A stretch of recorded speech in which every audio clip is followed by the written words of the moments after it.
बिस्मिल्लाहिर्रहमानिर्रहीम। अस्सलाम वालेकुम। इस उम्मीद के साथ कि आप लोग और आप और आपकी फैमिली जो है खैर खैरियत से होंगे और आप और अपना और अपनी फैमिली का बहुत ख्याल कर रहे होंगे। आज का हमारा टॉपिक लीनियराइजेशन से रिलेटेड है। हमने मॉडलिंग का पूरा टॉपिक कवर कर लिया हुआ है कि हमने जो है वो देखा कि ट्रांसफर फंक्शन कैसे निकाला जा सकता है, कितने तरीके हो सकते हैं और उसमें आसान और मुश्किल तमाम तरीके हमने जो है वो कवर किए। आज हम बात करने लगे हैं जिस तरह मैंने आपको शुरू में बताया था कि हम जो भी थ्योरी पढ़ रहे हैं, क्लासिकल कंट्रोल थ्योरी या जो हमारे मेथड्स हैं जिसमें रूट, लोकस और बाकी मेथड्स आ जाते हैं कंट्रोलर डिज़ाइन करने के लिहाज से, वो अप्लाई किए जा सकते हैं LTI सिस्टम्स पे। LTI क्या था जी? लीनियर टाइम इन वेरिंग सिस्टम। ठीक है, अब बात यह है कि आपके पास एक थ्योरी मौजूद है जो कि इस बॉक्स के अंदर अप्लाई की जा सकती है, यानी any problem which lies with in this box, उसके ऊपर हम ये थ्योरी अप्लाई कर सकते हैं। अब प्रॉब्लम ये है कि दुनिया में कोई ऐसा सिस्टम नहीं है जो कि शायद LTI हो, मतलब लीनियर हो और वो टाइम इन वेरिंग सिस्टम हो। यूजली टाइम वेरिंग सिस्टम बहुत ज़्यादा हमारे इर्द गिर्द मौजूद होते हैं। अब अगर टाइम वेरिंग सिस्टम है और उसको हम टाइम इन वेरिंग सिस्टम बनाकर जो है, क्योंकि थ्योरी पे तो हमने टाइम इन वेरिंग सिस्टम बनाना है उसको, तो जब हम उसको टाइम इन वेरिंग सिस्टम बनाते हैं तो इन वेरिंग सिस्टम बनाते हैं तो हम क्या करते हैं, हम उसके ऊपर कोई कंडीशंस इंपोज कर देते हैं, कोई अप्रॉक्सीमेशन या एजम्पशन की बेस पर हम कहते हैं कि ये सिस्टम जो है वो टाइम इन वेरिंग सिस्टम बन गया है। ठीक है, तो जब कोई टाइम वेरिंग सिस्टम को हम एजम्पशन लगा के time varying in varying system कर देते हैं तो इसका मतलब है कि अब वो कुछ हद तक इस बॉक्स में आ गया है। लेकिन लीनियर सिस्टम, ये अगर कोई लीनियर सिस्टम है, उस लीनियर सिस्टम को अगर मैंने ज़ाहिर है कि इस थ्योरी के अंदर या इस बॉक्स के अंदर लेकर आना है तो इसका मतलब है मुझे मज़ीद कोई अप्रॉक्सीमेशंस लगाना पड़ेंगी। तो मज़ीद अप्रॉक्सीमेशन के लिए आपके पास क्या होगा, लीनियर नॉन लीनियर सिस्टम को मैं लीनियर सिस्टम में कन्वर्ट करूँगा, क्योंकि जो थ्योरी में अप्लाई कर सकता हूँ वो इस बॉक्स में आना ज़रूरी है। तो आज हम बात करते हैं कि अगर आपके पास कोई नॉन लीनियर सिस्टम है तो उस नॉन लीनियर सिस्टम को हम लीनियर कैसे बना सकते हैं, उसको लीनियराइजेशन कैसे की जा सकती है, उसके ऊपर हम ज़रा डिटेल में बात करते हैं। आपको पता है कि लीनियर सिस्टम कौन सा सिस्टम होता है जिसमें साइन और कॉज ना आता हो, मतलब नो ट्रिग्नोमेट्रिक रिलेशनशिप। तो आपको पता है कि इसके लिए हम क्या करते हैं, अगर आपके पास किसी इक्वेशन में, किसी रिलेशन में जो है वो साइन और कॉज आ रहे हैं तो आप क्या करते हैं, इसमें आप इसको जो है वो, इसको हम कहते हैं small angle approximation. Small angle approximation, small angle approximation क्या है आपके पास कि अगर एंगल बहुत स्मॉल है, ठीक है, that is if theta is very small, ठीक है, we need to take it in radians, तो हम क्या कर सकते हैं कि जहाँ पे साइन थीटा लिखा हुआ है, if the angle is small sine theta can be replaced with theta, ठीक है, इन रेडियंस। ये आपको ख्याल रखना है कि रेडियंस की बात होती है ये। और अगर कॉज ऑफ थीटा है तो cause of theta can be replaced with 1, क्योंकि स्मॉल एंगल है तो इसका मतलब क्या है कि theta is approximately equals to 0। तो आपको पता है कि कॉस 0 जो है वो 1 के बराबर होता है। तो इसका मतलब है अगर आपके पास सिस्टम में ट्रिग्नोमेट्रिक रिलेशनशिप्स हैं, उसको अगर आपने अप्रॉक्सीमेशन करनी है तो आप अप्रॉक्सीमेशन, स्मॉल एंगल अप्रॉक्सीमेशन के थ्रू आप जो है वो इन एंगल्स को, ये ट्रिग्नोमेट्रिक रिलेशनशिप्स को जो है वो हैंडल कर सकते हैं। ठीक है, तो इसका मतलब है कि अगर हमारे रिलेशनशिप में, हमारे रिलेशन में कोई भी आपके पास साइन ऑफ थीटा है तो वो थीटा हो जाएगा इन रेडियंस, और कॉज ऑफ थीटा जो है वो 1 के बराबर हो जाएगा। इसका मतलब है ट्रिग्नोमेट्रिक रिलेशनशिप्स जो है वो हम हैंडल कर सकते हैं अपने सिस्टम में। ठीक हो गया। दूसरी बात, और कौन सी प्रॉब्लम्स आती हैं आपके पास, जो सिस्टम, अगर आपके पास एक इक्वेशन लिखी हुई है तो वो क्या होगा आपके पास, उसमें कोई प्रोडक्ट आ रही होगी। ठीक है, अगर दो वेरिएबल्स हैं तो उनका प्रोडक्ट आ रहा होगा।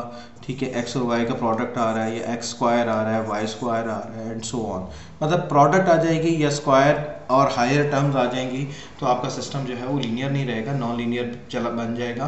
तो इस तरह की लीनियरिटी को कैसे हैंडल किया जा सकता है, मैं आज आपसे 2 एग्जाम्पल डिस्कस करता हूँ और उसके बाद जो है वो आगे हम प्रोसीड करेंगे। ठीक है, फर्स्ट करें कि आपके पास जो है वो एक फंक्शन है, y is a function of f of x। What does it mean कि आपके पास जो भी एक फंक्शन y है वो x के ऊपर डिपेंडेंट है, मतलब x का फंक्शन है। For example it may be x square, it may be x, मतलब 2x plus 3x, 2x plus 3, ठीक है, it is just like that, x square plus 2x+3 आपके पास कोई एक रिलेशन है। अब देखें तो दिस इज़, यहाँ तक तो बात ठीक है, ये लीनियर टर्म्स है, लेकिन ये जो है वो नॉन लीनियर है, ठीक है। तो अगर आपके पास इस तरह का कोई फंक्शन है जो कि y जो है f(x) यानी कि सिंगल वेरिएबल फंक्शन है, तो उसमें ज़ाहिर है पावर्स आ सकती हैं जो उस सिस्टम को या उस इक्वेशन को नॉन लीनियर कर देगी। तो नॉन लीनियर उसको कैसे लीनियर बनाया जाता है उसके ऊपर बात करते हैं। अच्छा, आपको ये पता है कि जो भी लीनियर सिस्टम होता है, जो भी आपके पास लीनियर सिस्टम होगा उसमें क्या चीज़ इंपॉर्टेंट है, लीनियर सिस्टम में आपके पास लीनियर सिस्टम में आपको ये पता है कि जो भी लीनियर सिस्टम होता है उसमें आपके पास कुछ इस तरह की इक्वेशन लिखी होती है, ठीक है। अगर आप देखें तो ये किस एक लाइन की इक्वेशन है, एक स्ट्रेट लाइन की, ठीक है, जिसका स्लोप m है, y आपके पास आउटपुट है, x इज़ अ वेरिएबल और कोई कांस्टेंट शो कर रहा है। तो अगर आपके पास इस तरह की कोई इक्वेशन लिखी हुई है तो ये लीनियर है। लेकिन जिस अभी थोड़ी देर पहले मैंने इक्वेशन लिखी हुई थी जिसमें आपके पास x² प्लस 2x प्लस कोई कांस्टेंट 3 लिखा हुआ है, तो दिस इज़ नॉट लीनियर, क्योंकि ये वाली टर्म आ गई है। तो इसका मतलब है हमें अपनी जो भी इक्वेशन लिखी होगी वो इसको इसमें कन्वर्ट करना पड़ेगा।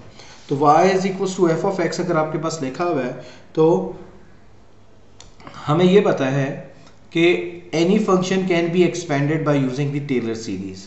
अगर y is equal to f(x) है, इसको मैं टेलर सीरीज की एक्सपेंशन कर देता हूँ, ठीक है। अगर मैं इसको टेलर सीरीज इसकी लिखता हूँ या एक्सपेंड करता हूँ इस वाली रिलेशनशिप को विद द टेलर सीरीज, तो आपको पता है this function y is equivalent to writing a function x bar plus derivative df over dx, ठीक है, x माइनस x बार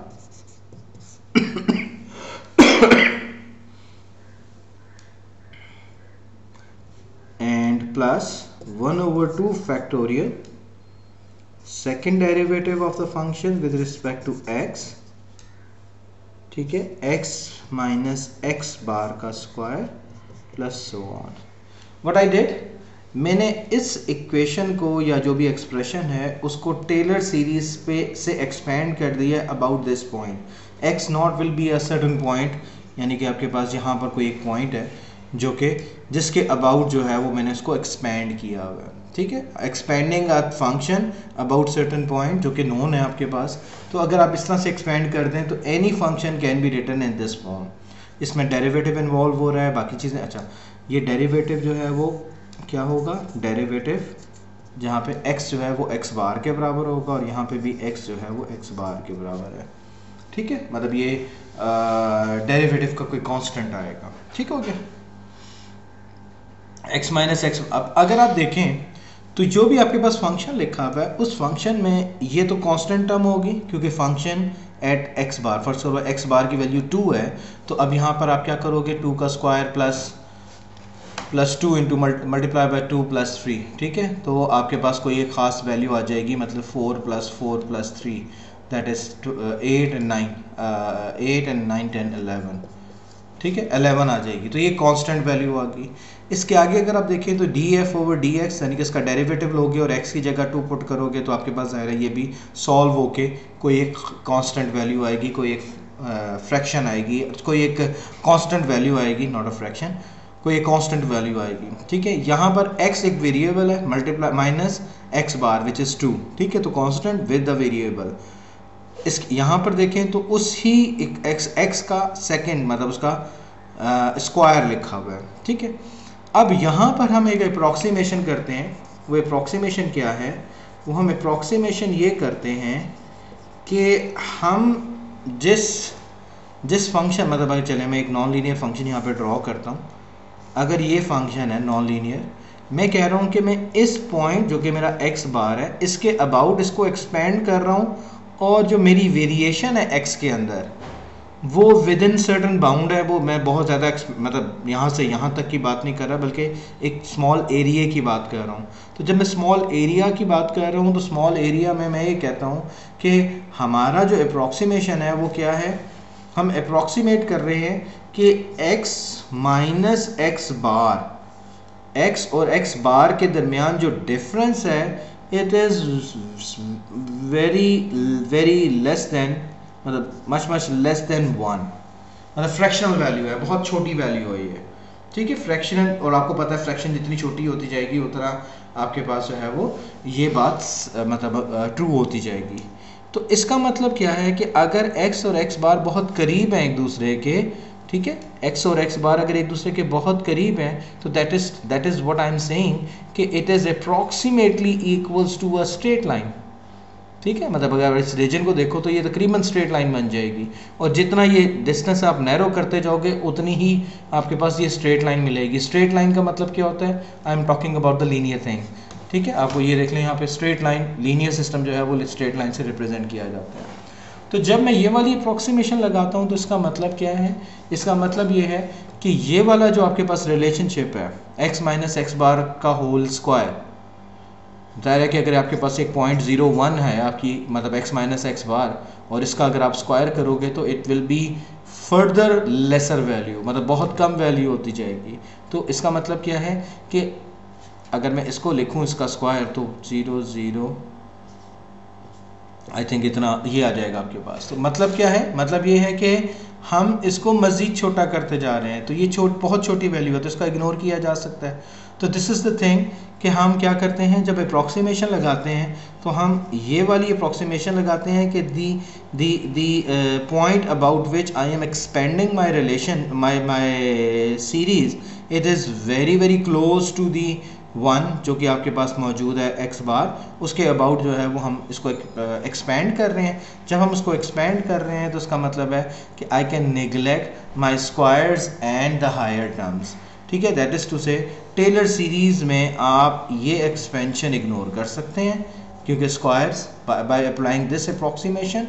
तो इसका मतलब है नाउ योर फंक्शन बिकम, आपका फंक्शन जो है वो क्या बन जाएगा, y is equals to f x bar, ठीक है, plus derivative df over dx और x माइनस एक्स बार। तो अगर आप देखें तो ये क्या चीज़ है, अभी मैं इसको एग्जांपल्स भी एक्सप्लेन करूंगा। ये क्या चीज़ है, इसमें तो कोई स्क्वायर ही नहीं आ रहा, ठीक है। जब कोई स्क्वायर नहीं आ रहा तो what I am doing is मैंने क्या कर दी है, आपके पास सिर्फ लीनियर सिस्टम या लीनियर आपके पास पावर आ गई है। तो now this is a linear function. So that is to say any non-linear function can be expanded by the Taylor series, and then we can apply the approximation कि x और x minus x bar is very small as compared to the 1, so I can ignore square and the higher powers. When I can ignore the square and higher powers, so that means I will left with only linear term in the system, ठीक है। और अगर आप देखें तो ये basically क्या है, ये रिप्रेजेंट कर रहा है आपके पास y बार को, ठीक है। This is equal to your y bar, मतलब मैं लिख सकता हूँ इसको y is equals to y bar, ठीक है, प्लस df ओवर dx, ठीक है। ये भी एक कांस्टेंट होगा जिसको मैं m समझ सकता हूँ, कोई कांस्टेंट m, और आगे क्या लिखा हुआ है x माइनस एक्स बार, ठीक है। तो this will become like a linear term, ठीक है। अगर मैं इसको और कर लूँ तो इसको y minus y bar is equals to m x minus x bar, ठीक है। This is what your relationship is. m is what, m is the derivative at x is equals to x bar. इसकी एक छोटी सी example solve करता हूँ आपके लिए।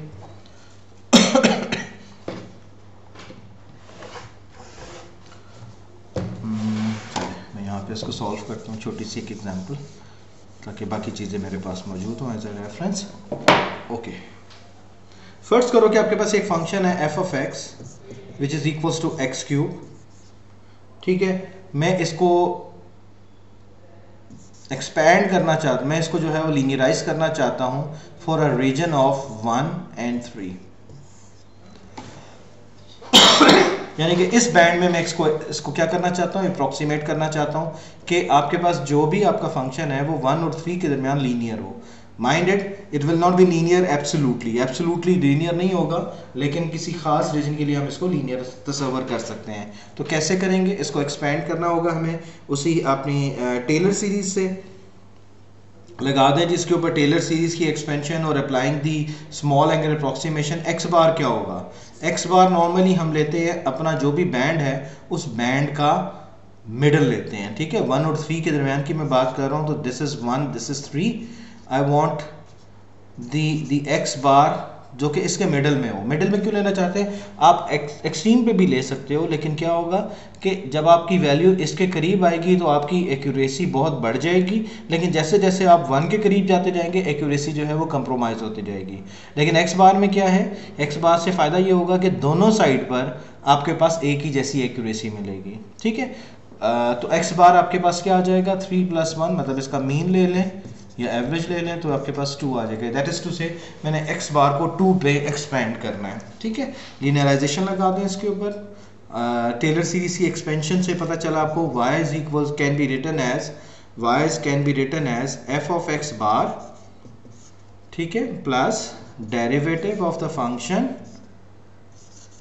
With respect to x, ठीक है, at x is equals to x bar, ठीक है, और ब्रैकेट में मतलब multiply with x minus x bar. x bar आपके पास मौजूद है जो कि 2 है, 2 यहाँ पे पुट करोगे तो आपके पास 2 का क्यूब क्या होता है,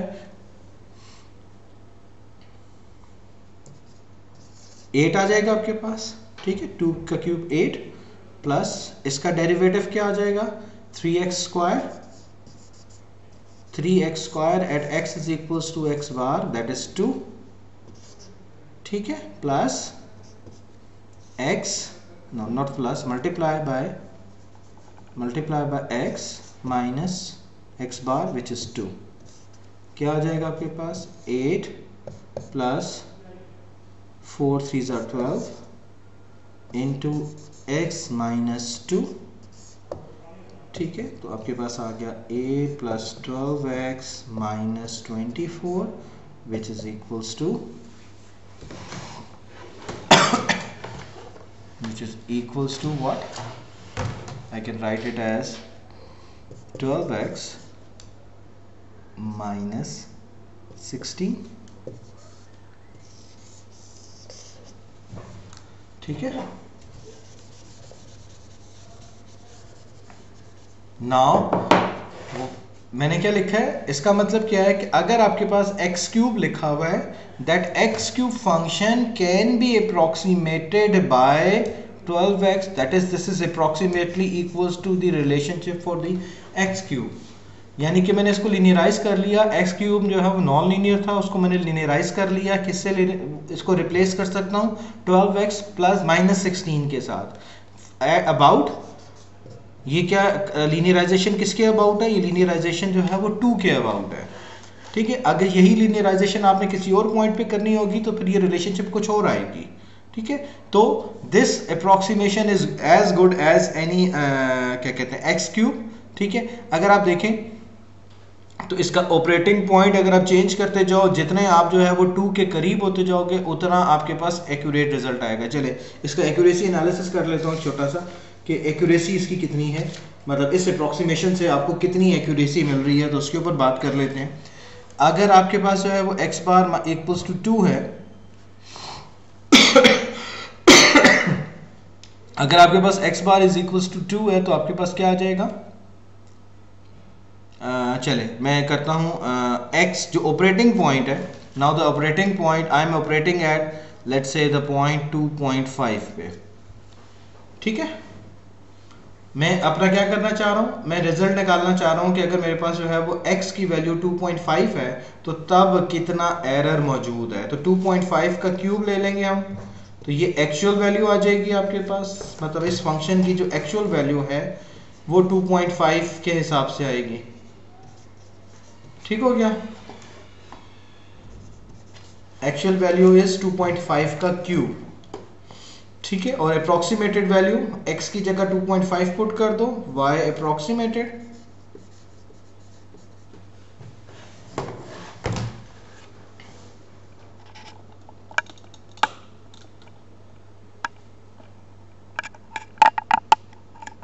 y अप्रोक्सीमेटेड अगर आप निकालें तो कितना आ जाएगा जी, उसको देख लें, 12 multiply by 2.5, 12 multiply by 2.5 minus 60, तो कितना आ जाएगा, 12 5 60, 6, 12, 2, 24 एंड 30। ठीक है, 30.0 माइनस 16, तो आंसर इज 14। ठीक है, जो अप्रॉक्सीमेटेड आंसर आ रहा है वो आपके पास 14 आ रहा है। ठीक है, जबकि जो एक्चुअल आंसर है वो कितना है वो उसको देखें ज़रा। 2.5 का क्यूब आपने किया, तो 2.5 का क्यूब मैं निकाल लेता हूँ।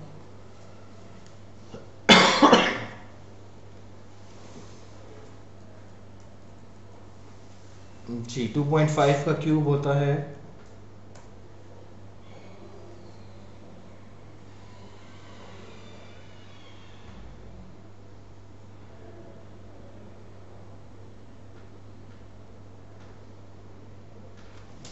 2.5 का क्यूब है आपके पास। जो एक्चुअल इस फंक्शन का आंसर है दैट इज 15.625। ठीक है, यानी कि at x is equal to 2.5 जो इस फंक्शन की एक्चुअल फंक्शन की वैल्यू है वो 15.625 है। मैंने इसको लीनियराइज किया, तो लीनियराइज करने के बाद जो मेरे पास वैल्यू आई वो तकरीबन 14 आई। तो अगर मैं इसका एरर निकालूं तो आपको पता है एरर किसके बराबर होता है जी। एरर कैसे निकालते हैं? एरर, किसी भी सिस्टम में एरर निकालने का तरीका क्या होता है? एक्चुअल वैल्यू, ठीक है, एक्चुअल वैल्यू माइनस जो भी आपके पास approximated value whole divided by the actual value. ठीक है, इसको सॉल्व करोगे तो 16.25 माइनस 14 डिवाइडेड बाय 15.625।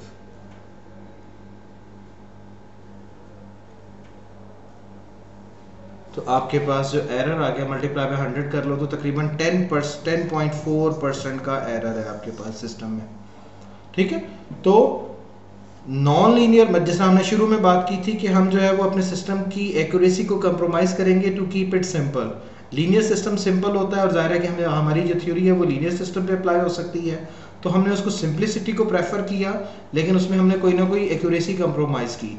कितनी एक्यूरेसी कंप्रोमाइज़ की? हमने 10.4% का एरर जो है वो अपने सिस्टम में इंड्यूस कर दिया by approximating non linear system with a linear one. ठीक है, तो दिस इज हाउ। लेकिन अगर मैं यही वैल्यू जो है वो 2.1 के बजाय 2.5 के बजाय 2.1 कर दूंगा तो आप देखोगे कि एरर मज़ीद कम हो जाएगा। और अगर मैं इसी को जो है वो बढ़ा के 3 कर दूंगा तो आप देखोगे कि एरर जो है वो मज़ीद इंक्रीज हो जाएगा। तो आप अपने हैंड नोट्स में इनको जो है वो शामिल करें। मतलब हैंड नोट्स में आपने जो है वो एक तो 2.1 की वैल्यू को चेक करना है और एक 3 की वैल्यू को चेक करके आपने एरर निकालना है। ठीक है, तो आप ताकि आपको प्रैक्टिस हो जाए और आपको ये फ़र्क जो है वो आपको नज़र आ जाए कि कितना फ़र्क जो है वो आपको इस सिस्टम में पड़ रहा है। ठीक हो गया? तो this is how you can do the linearisation of a function which contain only one variable. ठीक है, जाहिर है कि ज़रूरी नहीं है कि आपका जो भी सिस्टम होगा वो वन वेरिएबल बेस्ड ही होगा। आपका जो है वो सिस्टम एक से ज़्यादा वेरिएबल्स का भी हो सकता है। तो अगर आपका फंक्शन जो है वो एक से ज़्यादा वेरिएबल का होगा तो तब हम किस तरह से उसको हैंडल करेंगे, let's talk about on that system. ठीक है, हम उसके ऊपर बात करते हैं कि अगर इस तरह का सिनेरियो होगा तो तब हमारे साथ हमने इसको कैसे हैंडल करना है। ठीक है, ओके, ये तो आपके पास फर्स्ट मतलब एक वेरिएबल है तो तब आपने ये लगाया। अब लेट से हमारे पास जो है वो एक से ज़्यादा वेरिएबल मौजूद है। अच्छा, इसको अगर मैं एक लिखूं तो I can write it as y equals to y bar plus, इसको आई एम सेइंग m और some constant k into x minus x bar where k is equals to what, df over dx at x is equals to x bar। ठीक है, ठीक है जी। अब मैं इसी चीज़ को जो है वो आगे लेके चलता हूँ और अब मैं जो हूँ क्या करूँगा जी, अब मैं एक से ज़्यादा वेरिएबल्स की बात करूँगा।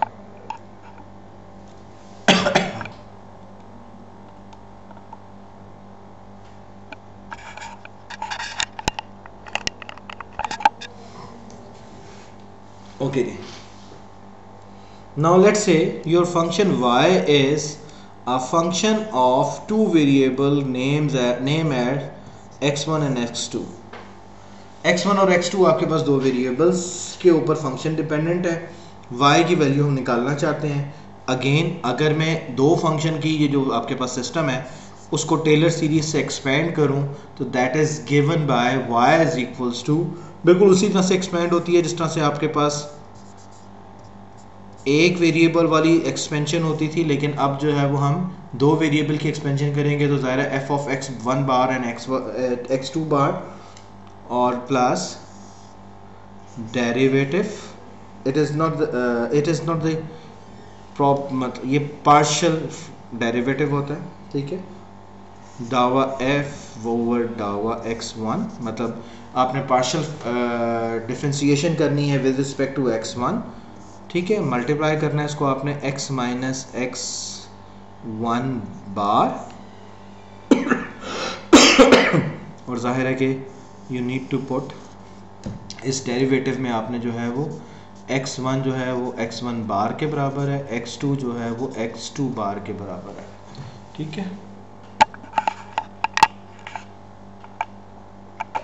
Let me just focus, okay.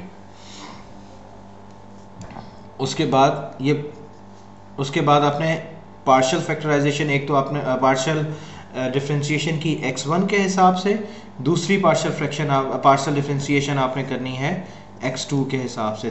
The same function, ठीक है, partial f with respect to second variable which is x2, ठीक है, और आपके पास ये वाली वैल्यू अपनी जगह पर उसी तरह से रहेंगी। x1 bar is equals to x1 is equals to x1 bar and x2 is equals to x2 bar, ठीक है, और ब्रैकेट में आ जाएगा x2 माइनस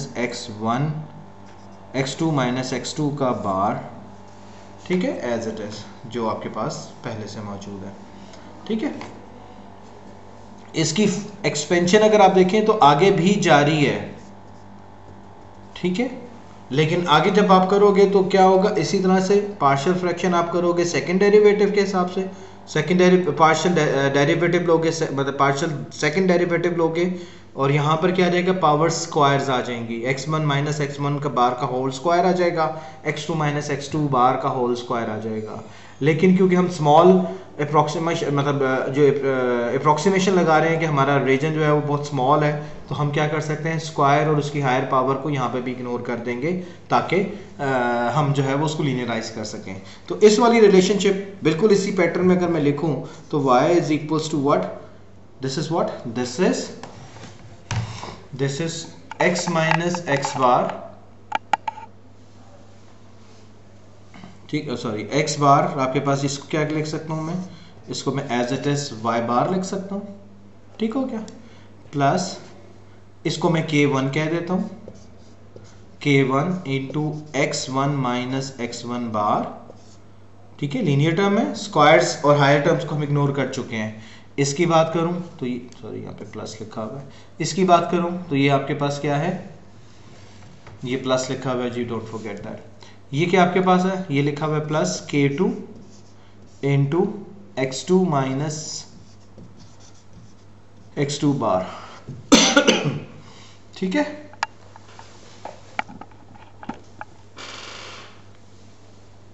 तो अगर आप इसको देखें तो जहां यहां पर k1 किसके बराबर है, k1 is partial derivative of with respect to x1 of that function f, और x is equals to x1 is equals to x1 bar and x2 is equals to x2 bar, ठीक है। जबकि k2 की मैं बात करूं तो partial derivative of the function with respect to x2 और values of x1 is equals to x1 bar, x2 is x2 bar, ठीक है।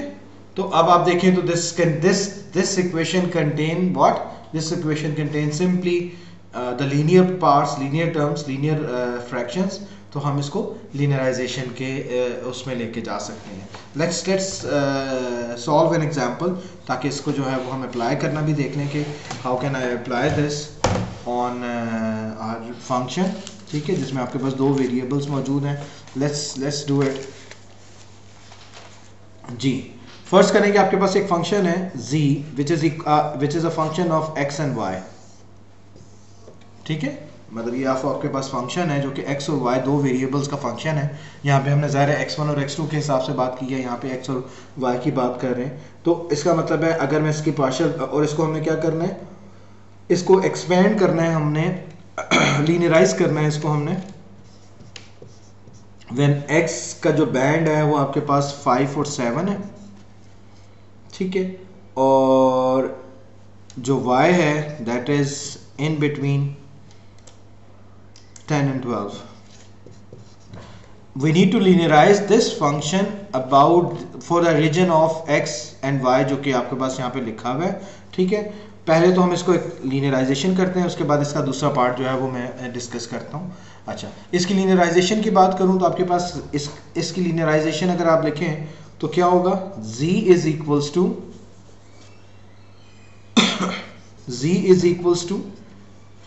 z बार, ठीक है, z is equals to z bar plus k1 into x minus x bar plus k2 into y minus y बार।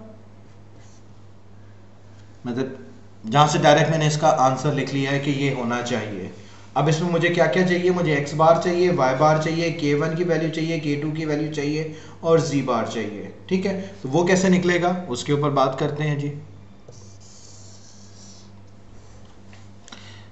यहां से आप x बार निकाल सकते हैं। x बार क्या होगा, इसका mean that is 7 + 5 divided by 2, 6 आ जाएगा, ठीक है। दूसरा मीन निकाल, दूसरा y का मीन मतलब y बार निकालेंगे, वो क्या आ जाएगा आपके पास, 12 + 10 जी, 12 + 10 divided by 2, 22 divide by 2 is 11, ठीक है। तो y बार आपके पास 11 आ गया। यहां से आपके पास x बार और y बार आ चुका है, तो आपके पास z बार आ जाएगा। z बार किसके बराबर होगा, x की वैल्यू 6, y की value 11, z bar is equal to 66, ठीक है। k1 की वैल्यू निकाल लें, what will be the value of k1, k1 क्या होगा जी, partial derivative with respect to x, ठीक है, partial derivative of function with respect to x, जबकि x जो है वो x बार के बराबर होगा और y जो है वो y बार के बराबर होगा, ठीक है। निकाल लें जी इसकी वैल्यू k1 की। Partial derivative of z this function with respect to x किसके बराबर आ जाएगा, k1 will be equals to, ठीक है, डेरिवेटिव क्या आएगा आपके पास, सिंपली इसका डेरिवेटिव y के बराबर होगा, and x is equals to x bar और y is equals to y bar. x तो है ही नहीं इसके अंदर, y बार आपके पास 11 था, तो k1 आपके पास 11 आ जाएगा। k2 की बात कर लें, k2 किसके बराबर होगा, k2 किसके बराबर होगा, kt will be equals to partial derivative with respect to y at x is equals to x bar, y is equals to y bar, ठीक हो गया। निकालें जी इसको, partial derivative of function x y, मतलब फंक्शन जी फंक्शन का जो partial derivative with respect to y किसके बराबर होगा, x के बराबर होगा, x is equals to x bar और y is equals to y बार। तो यहाँ से आपके पास क्या आ जाएगा, x बार की वैल्यू क्या आ गई, x बार की वैल्यू आ गई आपके पास, x बार की वैल्यू आ गई आपके पास, x बार किसके बराबर है 6, तो k2 आपके पास 6 आ गया, ठीक है, k2 आपके पास 6 आ गया, k1 11 k2 6, ठीक है। इस रिलेशनशिप में वैल्यू पुट कर दें तो आपके पास जो लीनियराइज फंक्शन आ जाएगा वो क्या होगा, उसको मैं यहाँ पे लिख रहा हूँ, लीनियराइज फंक्शन आ जाएगा z is equals to z bar was equals to 66, ठीक है, z बार जो है वो 66 के बराबर है, 66 प्लस K1 की वैल्यू आपके पास 11 है, 11x minus x bar which is 6, ठीक है, प्लस K2 की वैल्यू आपके पास 6 है, 6 multiply by y minus y bar is 11, ठीक है। इसको अब आप एक्सपेंड कर लें। जब आप इसको एक्सपेंड करेंगे तो आपके पास z की वैल्यू आ जाएगी 66 plus 11x minus 66 plus 6y minus 66। एक 66 दूसरे 66 से कैंसिल हो गया, तो आपके पास जो रिलेशनशिप आ गई वो आ गई 11x प्लस 6y माइनस 66, यानी कि आपके पास ये चीज़ ख़त्म हो गई यहाँ से और ये वाली चीज़ भी ख़त्म हो गई। You are left with only 11x plus 6y minus 66 is your linear system, linear function. यानी कि बात क्या कर रहे हैं हम यहाँ पर, हम ये कहना चाह रहे हैं कि जो आपका एक नॉन लीनियर सिस्टम था which was z is equals to x y, that can be approximated by 11x plus 6y minus 66, यानी कि ये फंक्शन जो है वो इससे अप्रोक्सीमेट किया जा सकता है। ये इसका नॉन लीनियर फंक्शन का लीनियर सिस्टम है, ठीक है। अगर आप इसके एरर एनालिसिस करना चाहते हो, फॉर एग्जांपल अगर आपका ऑपरेटिंग पॉइंट जो है वो अच्छा, अगर आपके पास जो है वो ऑपरेटिंग पॉइंट जो है वो जो आपकी बुक में ही एग्जांपल में लिखा हुआ है, हमने इसका एरर एवेलुएट करना है अगर x 5 के बराबर हो और y जो है वो 10 के बराबर हो।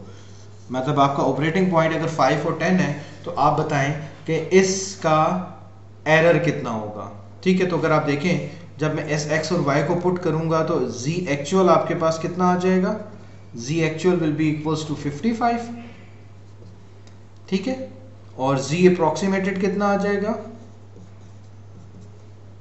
z अप्रोक्सीमेटेड आ जाएगा आपके पास 11x that is 55 plus 6y that is 60, ठीक है, y इज 10 है ना, तो 60 माइनस 66 किसके बराबर आ गया जी, ये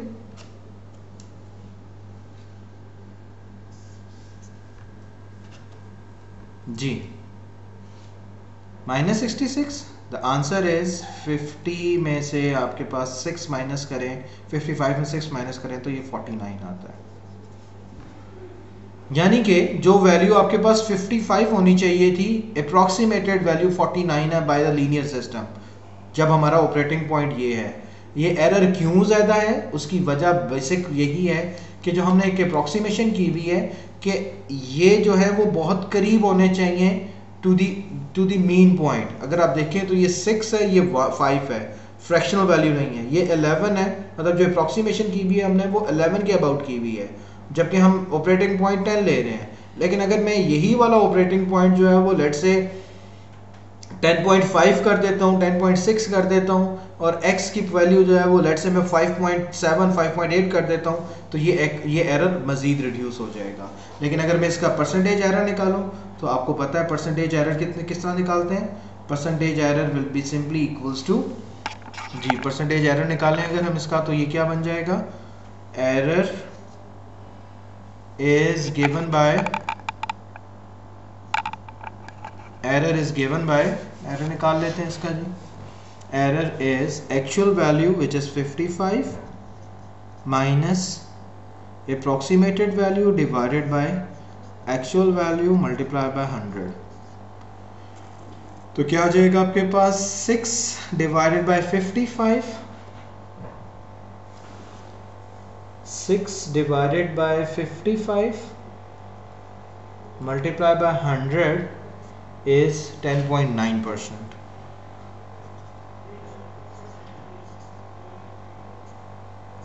ठीक है, तकरीबन 11% का एरर है, ठीक है। तो 11% error is as good as,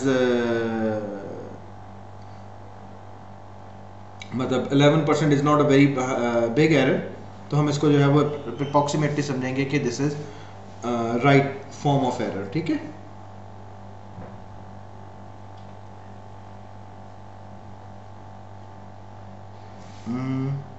अच्छा नहीं, मेरा ख्याल है कि हमने, अच्छा जी एक्स वाई जो है 50 आता है जी, 10 मल्टीप्लाई बाय 5 इज 50, नॉट 55। तो ये 50 है,